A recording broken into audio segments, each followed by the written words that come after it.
אהלן חברים, צביעת שיער לגברים.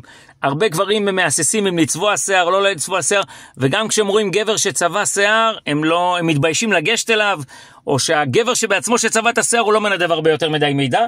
אז אני אמרתי שאני אגיע לגיל 50, 55, יש שיערות לבנות, אני כן אצבע את השיער וצבעתי את השיער, והרגשה היא מעולה. הקטע הוא שבן אדם שמסתכל במראה צריך להרגיש טוב עם עצמו. אם בן אדם עם שיער לבן וטוב לו עם זה, סבבה, הכל טוב.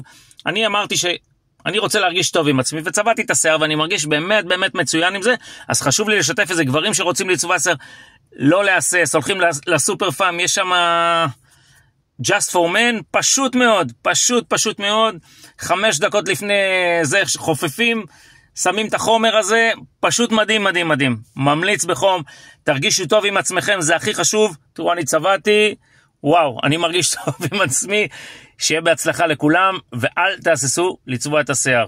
רק טוב שיהיה לכולם, אמן, אמן, אמן, אמן.